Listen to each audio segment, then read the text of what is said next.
that we better get to know who in the hell are we? What is our authentic self? Not our image, not what we portray to others or what others tell us we're supposed to think about ourselves, but rather, what is it that occurs to me in quiet moments? What is the gift that I have to share? We're one of one. We're approaching 8 billion people on the planet, Eddie. There's 8 billion individual fingerprints. Yes. As a metaphor for our uniqueness, the gift we have to offer in the world. And Arjun says, we're one of one. The job is to find out what that's about.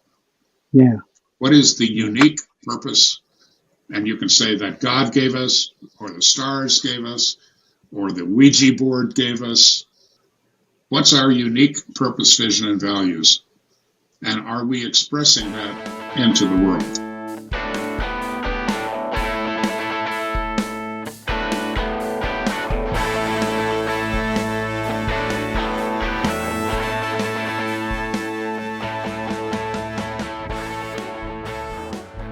Papaya! Hello all and welcome to another episode of Transform Your Future with me, Eddie Isin, where I sit down with entrepreneurs, thought leaders, and high achievers as they identify areas I can improve on and guide me to further my self-improvement practice.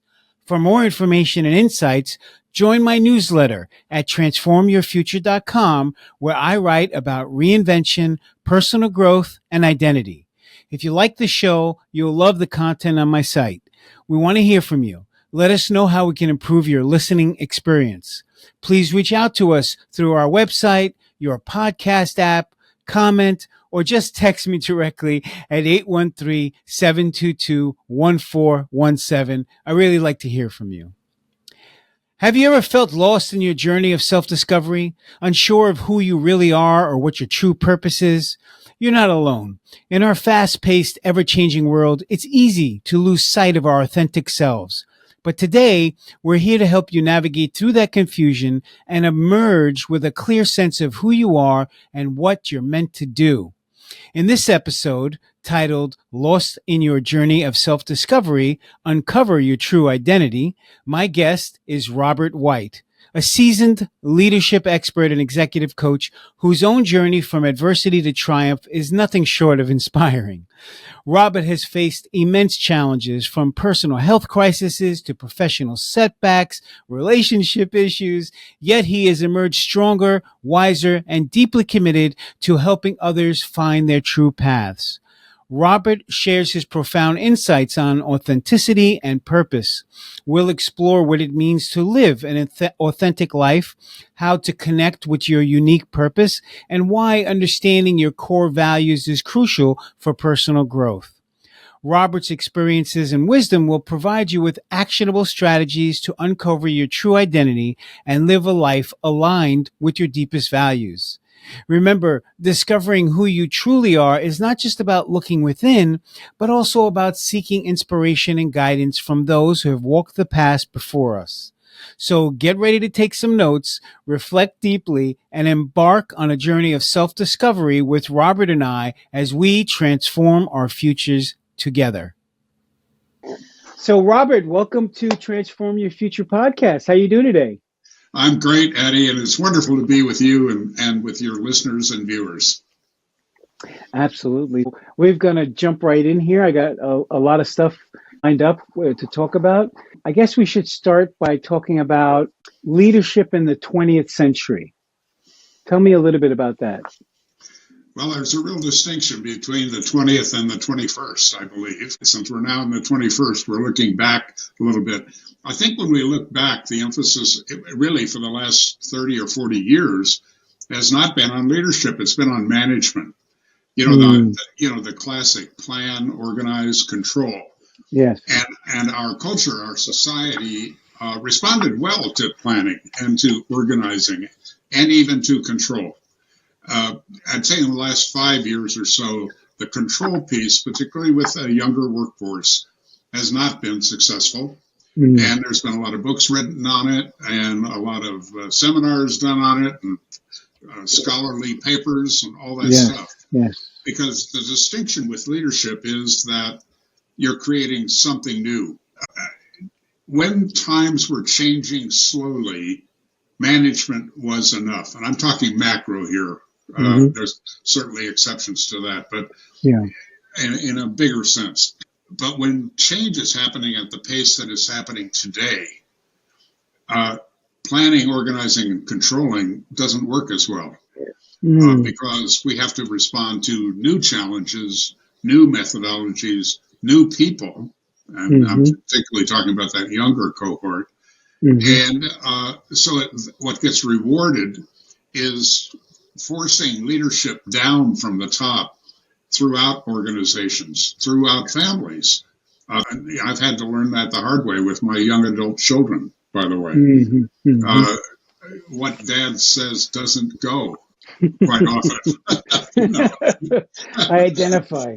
So I think that leadership in the 21st century is calling for being light on your feet, being a better listener, as an example, learning to engage people in a different way, in a more powerful way, and also sharing leadership throughout an organization.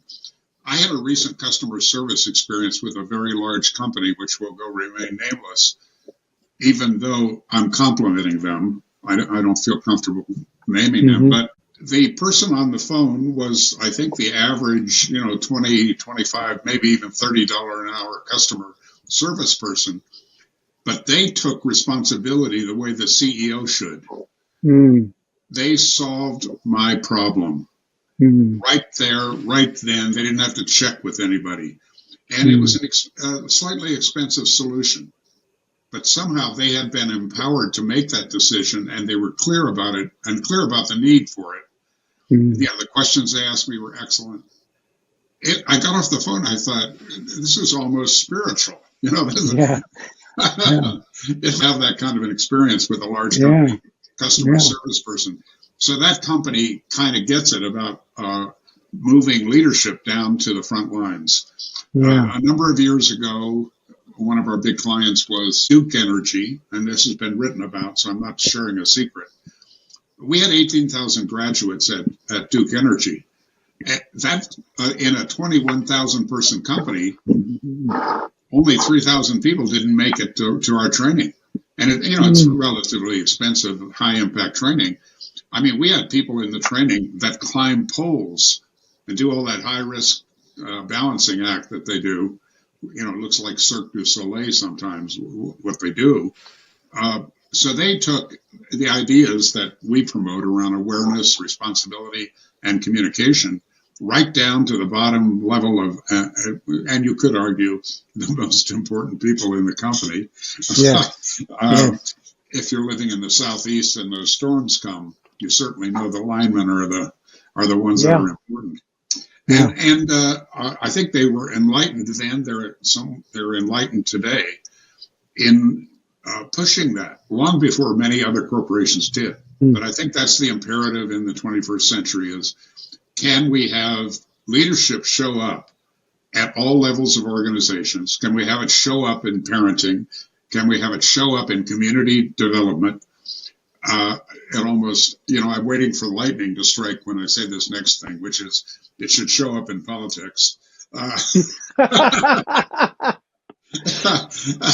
don't see a lot of it, frankly, today. But I think that's the shift, that everyone at all levels needs to look at, how could I lead? How could I participate in a way that's really going to have an impact? I'm sure that from your customer service experience, when that person handled your situation, was able to take care of it, and you felt like this is a miracle that it was able to get, that you're going to use that service again. You're going to talk about that experience. You're going to share that with other people, and that's what we really need, right? We need that kind of experience for our customers and our clients, to have that kind of experience in the delivery.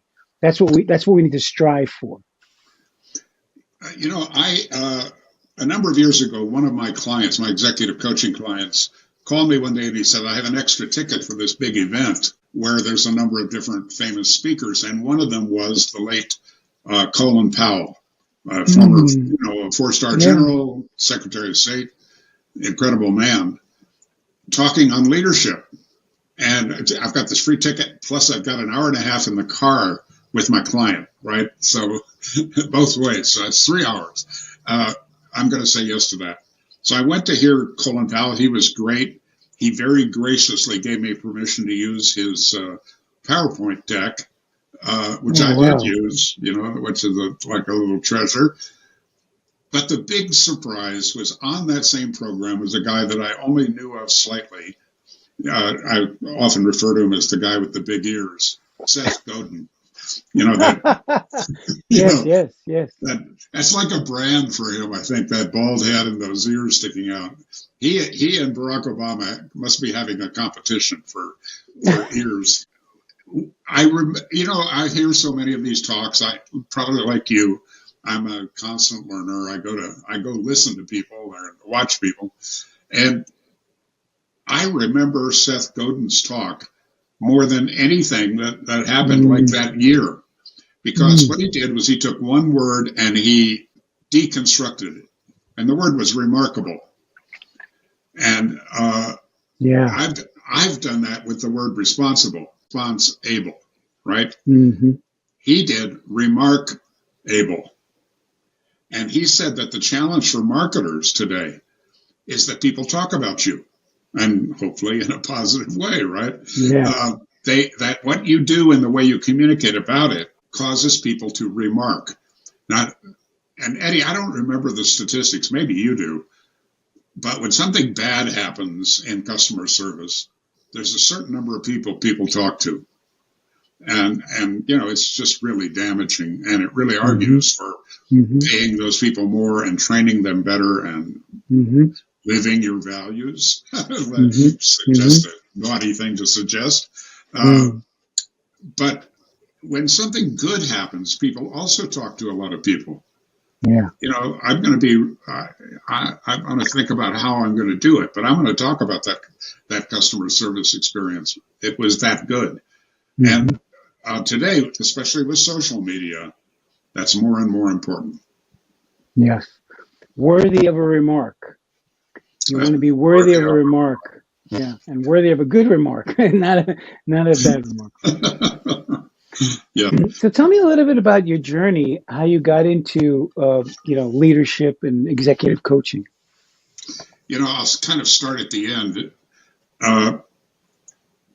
I lived abroad for 23 years of my working life. And when I came back to kind of an expensive older person neighborhood, a gated community. And in a suburb of Denver, Colorado. And I only knew 3 people in Denver. I mean, I chose it, frankly, because low humidity and the weather ethos.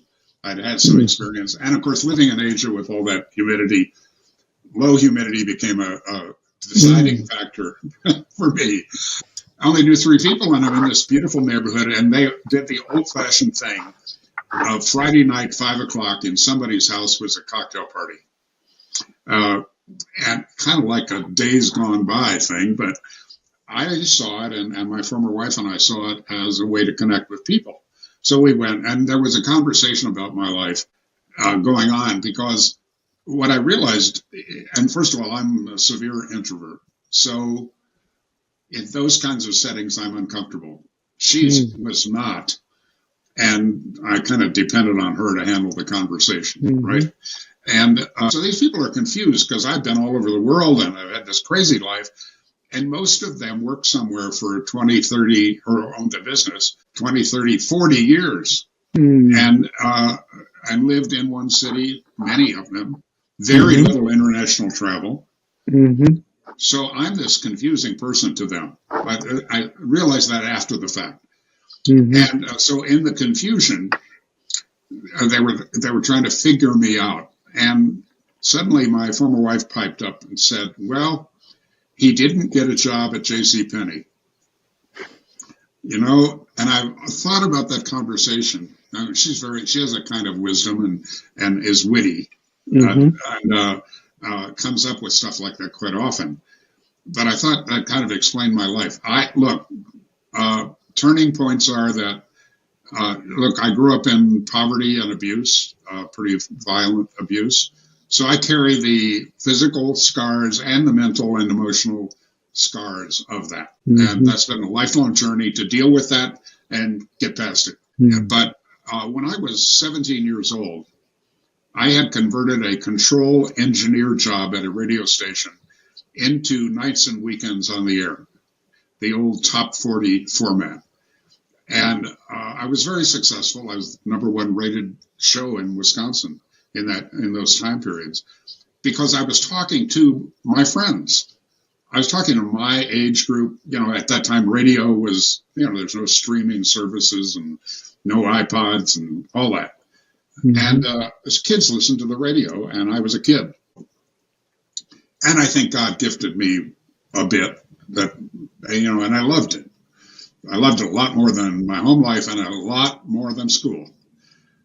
And so in that year, when I was 17, I got that award. I made a lot of money for a kid.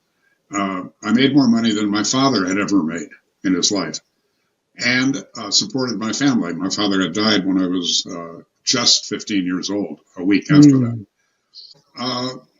And I was chosen by my graduating class in high school as most likely to succeed. Wow. And by the way, I called my mother. I graduated number 6 out of 300. I called my mother to brag. I was not living at home at that time. After my father's death, my family moved back to the South. I lived with friends. And I called her to brag a little bit as I look back on it. I probably didn't have that awareness of what I was doing at the time. And I said, I graduated number 6. And the first words out of her mouth were, "Why weren't you number 1?" So that's the atmosphere I grew up in, right? Yeah. But in the 10 years after all of that good stuff happened, I made my classmates wrong for selecting me as most likely to succeed. I had an early marriage which failed, and I felt horribly guilty about it. I had 3 heart attacks, one at 19, one at 21, one at 23. And my little sales business was failing. So my life was a mess. I was a mess. But I was going around telling people how great everything was and how great I was. And the turning point for me was that a friend went out to California and went to one of the early human potential movement trainings called Mind Dynamics, MDI. And he came back, and I watched him. His life changed. He had a health problem also. He had adult onset acne, which I didn't even know existed. Now, we all know about being 13 and you get a pimple, and you want life to end before anybody sees you. For an adult, it's a handicap. And he was in sales like I was, and he tried all kinds of things. I remember he had some kind of a grinding thing that he had done to his face, and it turned his face brilliant red, like those monkeys you see at the zoo with the brilliant red butts. He looked like that. So he struggled with that. It really bothered him. It cleared up after he did the seminar, and his business got better. And also he was in a failing marriage, and suddenly they're in love again, and they're creating a marriage instead of enduring one. And even me with kind of a lack of awareness could see all of that. So I reluctantly went to the seminar. What helped was he brought it to Milwaukee, Wisconsin, where we both lived. Eddie, I went to that seminar the way I was showing up in life. Cynical, negative, being my mom, really. Right. Arms crossed, legs crossed, maybe eyes crossed, looking for what's wrong. And it's a cliche all these years later, but those 4 days changed my life for the better. Now, it wasn't instant, but in the next year, my income tripled. I met a woman who became my wife for 17 years. Life just worked better. I got out of my own way. And I've spent some time thinking about the process. We don't have time for that now, but within a year, my life was really radically different. with the tools. And in that training, they don't talk about money. They didn't at all. They didn't talk about business. They talked about me, and what I needed to do in terms of looking within and making better choices. So that was a turning point. I later put about 400 people in that training. I was in sales. I was in front of people a lot. And I found that when I enrolled my family, my friends, and then my salespeople, my life got better. So it was totally selfish. I wasn't yet in a place of contribution. I was in a place of what could I get out of this? And what I was getting was better friendships, better employees, better family. And so that was the next turning point. And because of putting all those people in the training, one day I got a phone call from someone I didn't even know who he was. He had to introduce himself. He was the founder and chairman of Mind Dynamics. And he's calling to say thank you and that he wanted to meet me. So he sent me a ticket. By that time, I was in New York City. And the first time that I had the opportunity to fly first class, flew out to San Francisco. And 10 days later, I was president of Mind Dynamics. Wow. Running the business side of this amazing training company, which was kind of a mess. But the training was not a mess. It was perfect. So Alexander Everett, the chairman and founder, he trained trainers, he wrote material, he was the spiritual source of the organization. And I ran the business for 4 years. So I worked for someone else for 4 years. The ownership changed, and I was no longer working for Alexander. I was working for a probate judge because one of the senior partners had died and with no will. And that was a nightmare, so I quit. And I founded a company called LifeSpring, which went on, after I left, went on to open 17 training centers in the U.S. to do over 500,000 graduates of these high-impact experiential leadership trainings. And but it didn't work for me. I made a bunch of mistakes setting up the company. I made some assumptions that turned out to just not be true. And I found out, later I did spend a lot of time in Japan. I studied Zen a little bit. I did a Zen training once, which was just make you laugh about my experience of Zen training. Somebody asked me once, what did you learn? And I answered quickly without thinking. I said, I learned I don't like to get up at 3 a.m. I learned that I don't like eating macrobiotic meals. And I learned that I don't like getting hit on the back with a stick, But actually, I did learn some things. But one of the Zen koans is that fish don't describe water very well. Fish do not describe water very well. Whatever we are swimming in, we don't see it. And I was like that about business in some ways. What I didn't realize during those 4 years at Mind Dynamics was that Alexander paid attention to some things I learned about later. But I'm that fish swimming in water that somebody else is maintaining. I didn't understand the importance of knowing your purpose, knowing your vision, knowing your values, and living them. He handled all of that without a word about it. It was like second nature to him, but not to me. I was just the beneficiary of that kind of culture. So that all that went wrong for me when I started LifeSpring. So 6 months after I started it, I quit again. And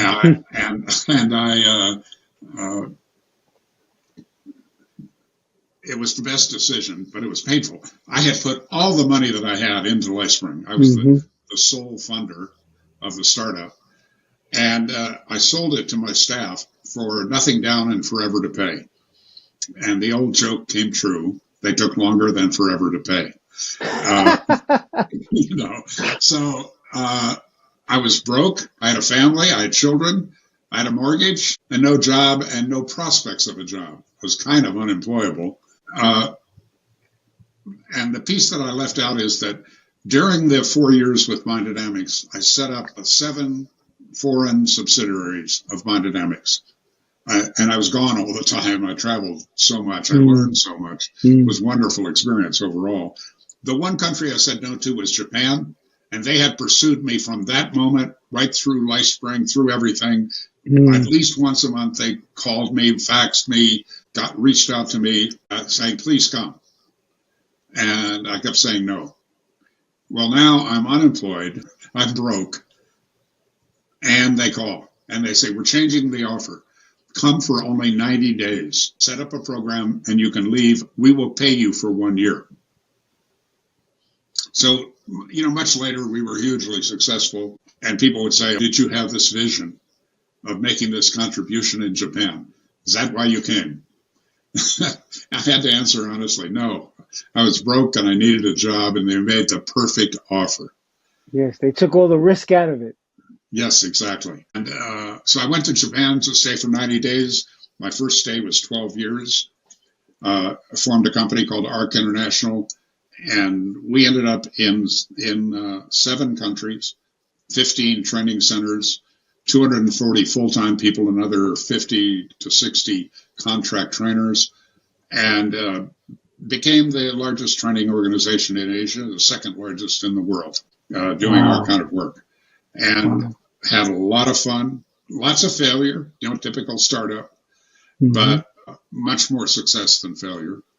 Lifelong friendships, terrific exposure to cultures that were totally foreign to me, and just an incredible experience. Next turning point was I kind of retired at 46. I moved to Aspen, Colorado, built the big house, bought a jet, played nouveau riche for the poor kid from the wrong side of the tracks. It's kind of embarrassing today to look back on it. Had a lot of fun, skied 80 days a year, had remarried, had 2 birth children, 2 adopted special needs kids, met some of the most amazing people, traveled with the late John Denver for 6 months, doing an environmental stability program we wrote for him. I co-led those programs and traveled with him. Incredible, wonderful experiences. And in doing all of that, the final turning point is the failure of that company, because I was not paying attention. I was visiting Asia maybe 3 times a year in these carefully stage managed visits. And, one thing about that industry is that all of your assets go home every night at 5 or 6 o'clock. And what happened with me was that by that time I also had this culture change company in the U.S., the one with clients like Duke Energy and Chase Manhattan and those kind of companies.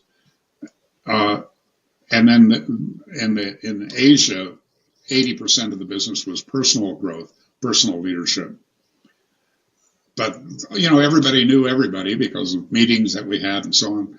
And in a coordinated fashion, the key people in both of those organizations left, took my clients, took my best people, and set up a competitive companies. So I lost $30 million. The love of my life left me, and I started over. So that's me today. I'm blessed to have written a best-selling book. I have a best-selling audio program on Night and Go Conan. I do some public speaking. I'm going back to Asia in 2 weeks for a 3-week stay. That's great. I'm not moving again. I have decided not to move again. And what's the title? What's the title of the book? Living an Extraordinary Life. Looks like this. Also available in simplified Chinese, actually a bestseller in simplified Chinese, traditional Chinese, and we're working on Spanish, the Spanish translation right now.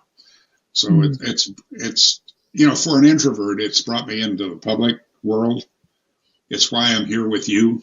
One of my daughters, who's like her mother, quite witty and wise, says, Dad, you're just a book salesman. You got all these experiences. You've appeared before thousands. you're a book salesman. So, Mm. I'm really enjoying my life. I'm back in the training room working with executive teams, and but directly. I do have a support team around me. People that worked for me in the past come back as independent contractors and help me with these projects. So life is good, and I get to meet you, find out more about you and what you're doing. Yeah.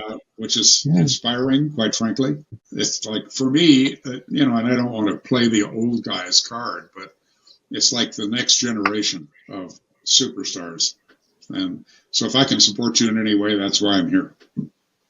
Thank you so much, Robert. You said a whole lot there, and I'm just wondering if we could just go in there, like when people have these challenges that come up in their life, these obstacles, how they respond to that, dictates kind of what happens next in many ways. And I think men, I don't know about women, right? But I could just say as a man, I know a lot of the men blame themselves for things and they beat themselves up for things. I'm just wondering, in some of these situations that happen, how did you deal with that and deal with that kind of loss and still be able to move forward and move ahead and try something else? Eddie, I'm tempted to say, it was nothing. That's just how I'm wired. But that would be untrue. After the failure of ARC International and the simultaneous divorce, one of my former employees, a guy named Stuart Esposito, who unfortunately is no longer with us, Stuart had been a regional vice president reporting to me at Mind Dynamics. He then went to our competitor, my good friend Werner Erhard, in the EST organization. It's now called Landmark, and became one of their first trainers and an outstanding trainer. Then he became CEO, which he was terrible at, actually. And then he went out on his own. And we always stayed in touch. I had very few friends in my company. I found that friendships didn't work very well. Sometimes you had to make really hard decisions. My friendships were outside of my company, mostly. But sometimes when people left, we became close friends, and Stuart's one of those. So I'm in the middle of what one of my friends described as the divorce from hell. My former wife left me for a lawyer. Oh, wow. If you're going to have a divorce, that's the one I don't recommend, by the way, if you have any influence at all. So it was bad, and it had a big negative effect on me and on my children. And I could see that. And in the middle of all of that, I reached out to Stuart because I loved and trusted him and respected him, and asked him to help me. I mean, I knew I was off center. Are you familiar with that term? Yes, yes. It's simple words, but it's actually pretty deep. Yeah, I use the term a lot of times with people on the beam, off the beam. Are you on the beam or are you off the beam? Yep. Yeah. The late Stephen Covey talks about true north. Are you is your compass set to true north? Different ways of saying the same thing. And I had enough awareness, and I'm the guy that teaches accountability and wrote a book about it. So it's really embarrassing when I'm being a victim. And I was being a victim. But again, fish don't describe water very well. I'm just being a victim. So I get on the phone with Stuart once or twice a week for about 3 months. And he doesn't say anything. I get, that sound? Yeah. I see. Yes.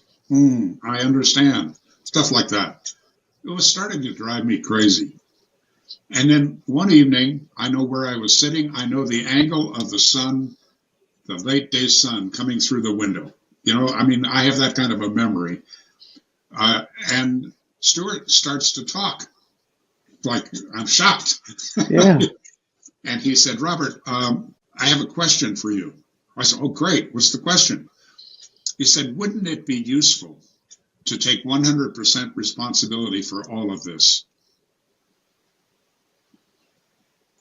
And he shut up. And my life changed once again. Mic drop. Mic drop, yeah. Because what I realized is the guy who wrote the book and did all these trainings about personal responsibility wasn't living it. Mm. You know, if you know as much as I know about responsibility, accountability, whatever you want to call it, you also know how to artfully avoid it. Mm. So you don't sound like a victim at first, but your inner dialogue and your decisions get made out of victim. Mm. Uh, This is interesting. and you mentioned earlier about it, executives and people that we work with.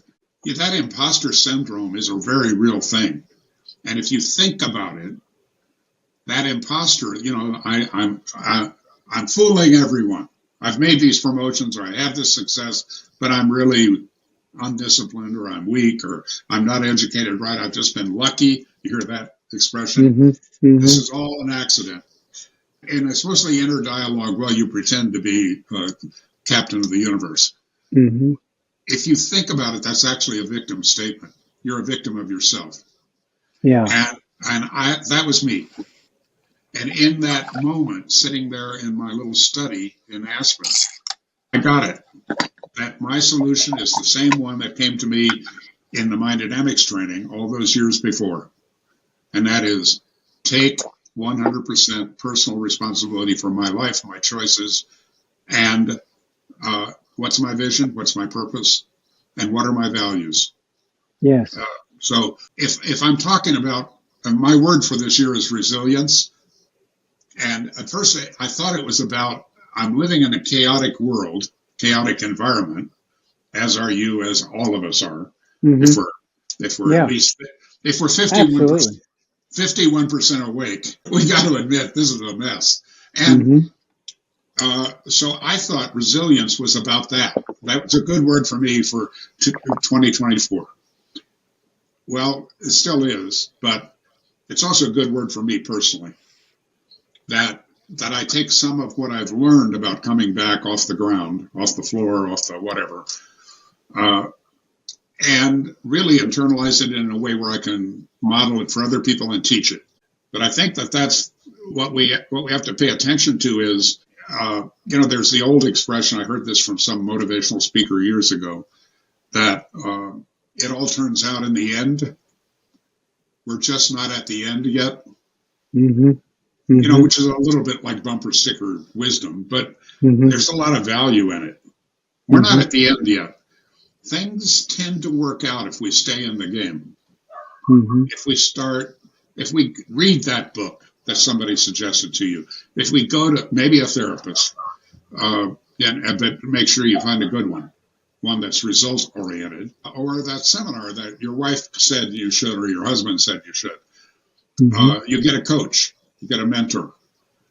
You change something, because whatever's happened to you happened out of your choices, your patterns, the way you always thought, the way you always did, maybe even things that you were very successful at, but they no longer work. Well, welcome to 2024.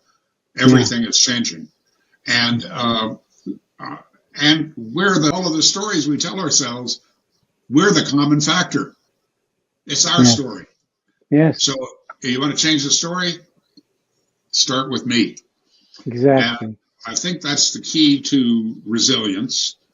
That's the key to coming back from disappointment, betrayal, failure. And I spent 2015 through 2020, 6 years in China. I went back. That's where I've had a lot of success and I have a reputation. So there was a lot of demand for me as a trainer, as a coach, as a mentor, as an experienced business person who also understands our training. And I did something there because there was a demand for it, not because I'm brilliant, which was a lot of public speaking. So I was in the 6 years, I was in front of more than 100,000 people. And I started and I don't use a script. I do have an outline, and I have, probably like you, a few tried and tested stories that make a point that I can kind of pull from, depending on the audience. In doing that, I found myself doing two things that were, I thought, unusual. One was I found myself quoting Stephen Covey and his book, The Seven Habits. A couple of things from it, and I'm saddened that he's no longer with us because I've learned so much, and so many people have learned so much from his work. But I was also jealous. He sold 25 million copies, and I haven't. That kind of author jealousy. And the other person quoting was my former wife, the one with all the wisdom and the wit. But she did have the wisdom and the wit. So I found myself quoting her in these speeches. But the other thing that happened, because of some things happening in my life, I was asking these audiences two questions. And I would wait until some trust got built, 30, 40 minutes into the speech. The first one was, how many of you have been betrayed in life, personally or in business? What do you think? And these are audiences of 2, 3, 5,000 people. How many hands went up? 100%. Very good. There may have been a few down, but they got lost in the 4,000 or 5,000, right? The other question I ask, because of something happening in my own life, how many of you are estranged from a family member who is important to you? And the answer there was 70%. My estimation. And I don't know exactly how to describe. The moment I asked that question, a great sadness overcame the group. Now, in most public speaking, you don't want to make people sad, right? You want to make them happy and excited and motivated. The feedback that I received and that led to more public speaking requests was that single question, and then talking about it. That's what people resonated most with, are those two questions: betrayal and being disconnected from people you love. I think that we are facing some personal issues that only have personal solutions. They're not going to be external. They're going to be internal. That we better get to know, who in the hell are we? What is our authentic self? Not our image, not what we portray to others, or what others tell us we're supposed to think about ourselves, but rather, what is it that occurs to me in quiet moments? What is the gift that I have to share? Have you ever heard of a guy named Arjun Sen, S-E-N? No. Arjun is Indian by birth, but he's lived in the U.S. many years. Lives down in Texas. Former senior vice president of marketing for Papa John's, back when their heyday. And a really brilliant guy. And he's now a fixer of personal issues. He's got a number of clients, and he's the person you call when you're in trouble. If you're CEO and something you said, something you did, something that happened in your company just kneecaps you, he's the first guy you call. A brilliant guy. And he came and was a student in a 4-day executive retreat that I conducted. And he taught me this, and actually we videoed this, and we now use it in our training with his permission. Arjun says this very simple expression: we are one of one. We're one of one. We're approaching 8 billion people on the planet, Eddie. There's 8 billion individual fingerprints. As a metaphor for our uniqueness, the gift we have to offer in the world. And Arjun says, we're one of one. The job is to find out what that's about. What is the unique purpose? And you can say that God gave us, or the stars gave us, or the Ouija board gave us, or it was just an accident. I don't care where it came from. What's our unique purpose, vision, and values? And are we expressing that into the world? Going back to it. Yeah, I'm sorry. Go ahead. Oh, that's the key to resilience from my point of view. Going back to what you said earlier, I think talking to your friend, him having the willingness to listen to you and then interjecting when he thought it was the actual right time, I guess. Yes. I think that's important though, because we need people in our lives. We don't live in a vacuum, and we need each other. If it's, some people call it community, some people call it your social support network. I mean, there's many different names for it, but you need to have people in your life who care about you, that you could trust, that you believe they have my well-being at heart or whatever. So you could talk about things because, as you said, I really like that Zen teaching of, a fish doesn't know how to describe water, very much, because you can't see what you're in, and you need that person on the outside looking in who has a different kind of vision for things. So it's very important, and I identify with that. I mean, that's how I have been able to, when I have these challenges in my life, when I have these upsets, it's only been through stopping, retreating, looking at myself, looking at what I can learn from this, talking to others to see what did they get out of it. I mean, am I being a victim? Like you said, is there something I need to do, or, do I have no responsibility?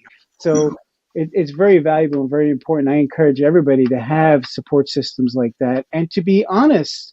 I mean, one thing for sure is you're very honest, you're very candid about things. And I think that's also very important. Yeah. Maybe a final thought as we draw near the end of this session, Eddie, is that I mentioned that I have two adopted children, so-called special needs kids. And my son Levi came into our family at 3.5 years old. Levi has 6 cigarette burns on his back in a pattern. At 3.5 years old, he had already been anally raped.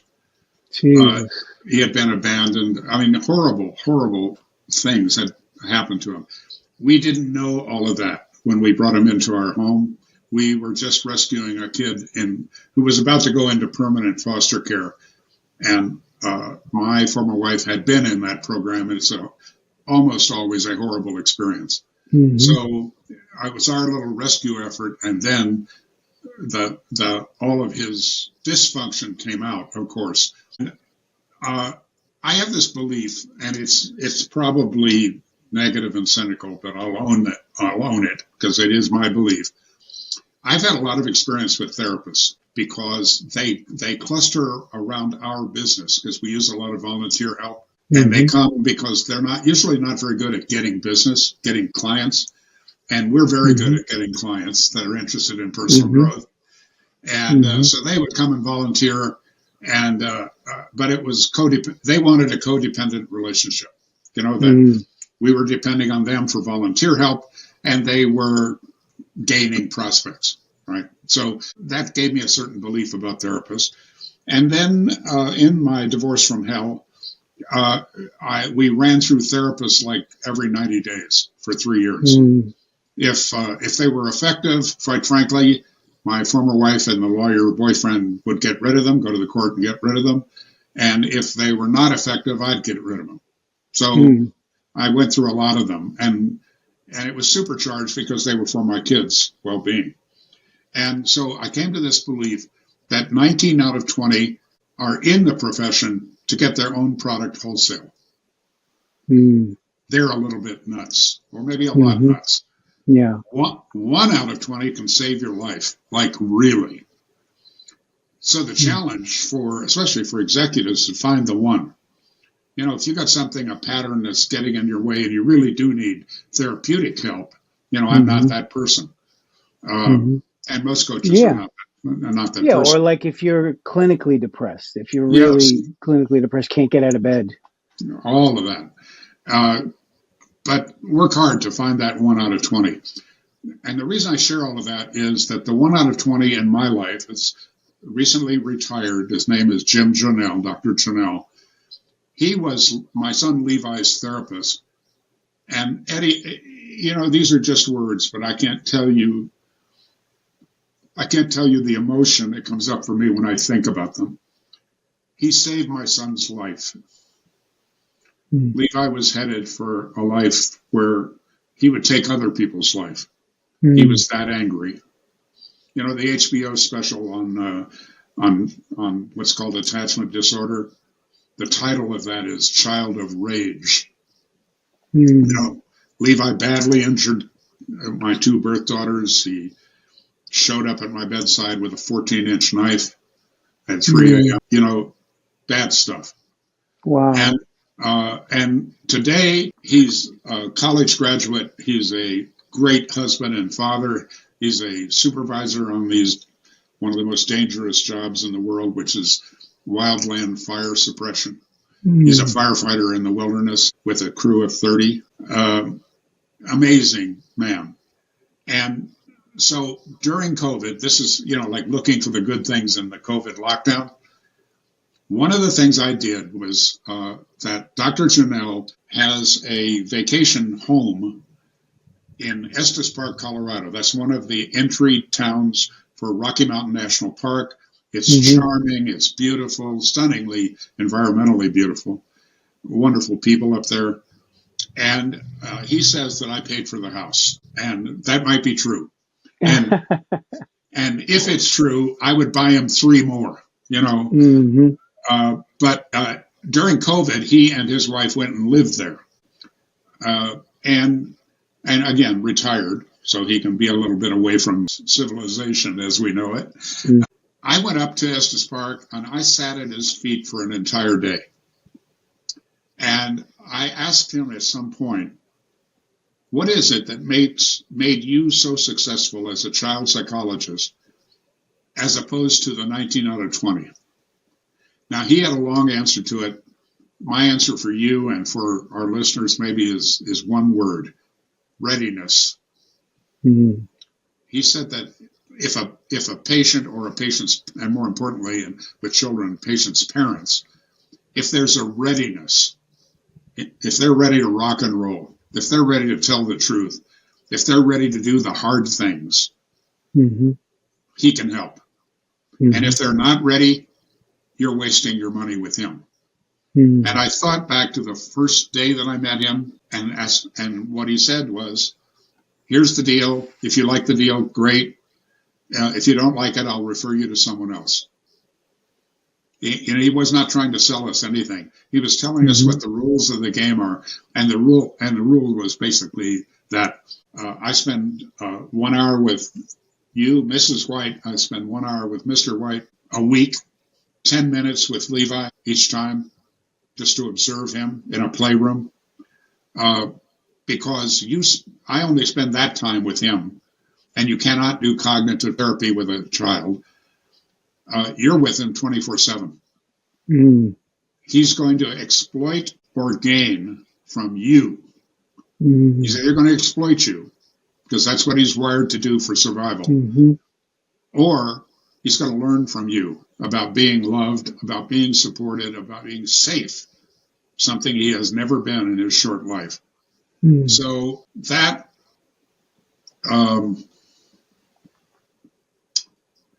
one word has made a real difference in my business and personally. If I talk about change, am I ready? Has life conspired to give me enough evidence that some significant change is needed for me, starting with me? And I can work with you, or I can work with an executive team. Am I ready?